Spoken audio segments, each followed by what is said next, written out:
Bethany Mandel. She is the co-founder of Write Books for Kids. You can read everything that Bethany has going over at Bethany Sharndark on Twitter or X. Hello, Bethany. How are you? I'm good. How are you? I'm doing great. I want to bring something to your attention that you may or may not know about. Okay. Brandon Gillespie at Fox News reporting that the Biden administration has hired a new czar to monitor efforts to remove certain books from school libraries around the country. Let me guess, it's not pornography that they're removing. No, it's not. It's actually making sure that the pornography books aren't pulled. Yes, that sounds about right. Yep. Former Obama administration official and nonprofit leader Matt Nosenchuk began work in the role this week as Deputy Assistant Secretary in the Office for Civil Rights and will lead training sessions for schools and libraries on book bans. His past work has focused heavily on the LGBTQ community. What do you make of this, Bethany? I mean, that tracks, right? Yep. This obsession with ensuring that children have access to graphic material that is so graphic that you're not able to read them or show them at school board meetings, this obsession. Meanwhile, I was looking up these stats yesterday because a friend is having school issues and thinking about pulling her kid and putting them in public school. So I have these numbers off the top of my head. They're fresh. My local elementary school, there's one that has 9%, one that has 20% of children who are basic fluency in English language arts for their age level in third grade. That's I cannot even express to you what basic literacy means according to their metrics. And this is the bare minimum, 20%, not between 9 and 20%, depending on the school, of children in those schools can read.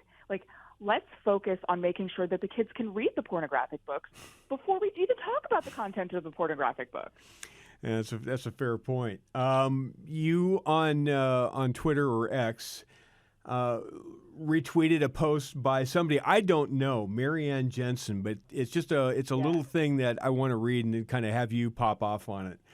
Took my 14-year-old to the doctor Friday, Marianne tweets, as if the renewed masquerade wasn't bad enough. Halfway through, the doctor asked me to leave. Over my dead body, I said, this is my child, and anything can be discussed with both of us. She then proceeded to ask if there were any questions about gender identity. Nope, I stopped it right there. We cannot continue to fuel this madness. Fight it. Don't let your child fall prey to a manufactured identity crisis. It ends with us, or it continues to lay claim to more children until the family and our children literally become unrecognizable. Don't fall for the love narrative. This is a political path that only leads to pain and suffering for everyone involved, especially the child. It's pretty powerful. Yeah, no, it's really powerful. And it's happening. I mean, it will happen to me at my pediatrician. I've spoken to parents of older children at my pediatrician, and it is going to happen. And that's a bridge that I'm going to have to cross. And a lot of people replied to her, find a new pediatrician. Good luck finding a pediatrician who doesn't do this stuff. I was going through photos of my baby's birth the other day, and one of the pictures I have is the intake form for new patients, and it asks their gender identity on the form. Male, female, male to female, or female to male. That's the norm in pediatricians' offices around the country. It's going to be hard to find doctors who will not ask these questions, but this is why I co-wrote a book called Stolen Youth with my friend Carol Markowitz, and we wrote about this extensively in the book. Parents need to stand up. And one of the commenters, who I actually greatly respect, said, your kid isn't going to turn trans because their doctor asked them.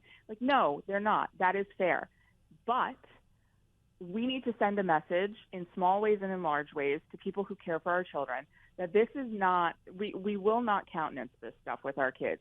We have bright lines in our family, and we're not going to sow the seeds of gender confusion at a doctor's appointment where really they're just there to make sure that they are growing up healthy. Yes. All of these conversations about sex and sexuality are conversations that belong in the home, not in schools, not in pediatricians' offices. And I think that a lot of American parents have seeded the ground for all of these conversations for way too long to way too many people. And good for Marianne for standing up and saying, no, this is my kid, and that's not an appropriate conversation to have with him. Now, you and Mary Catherine Ham are my conduits to what suburban moms think. Mm-hmm. So Trump's abortion position, as espoused on Meet the Press with Kristen Welker over the weekend, you think that's going to be problematic with suburban moms? Honestly, I don't know if suburban moms really are voting on that issue. We're voting on the fact that, like, it cost me $300 to feed my family for half a week. Good point. Good point. Bethany Mandel, you can read her at Bethany Shondark. You can go to Write Books for Kids, the number 4, Write Books for Kids. Or you should pick up a copy of Stolen Youth, and you can get more details on what we were talking about.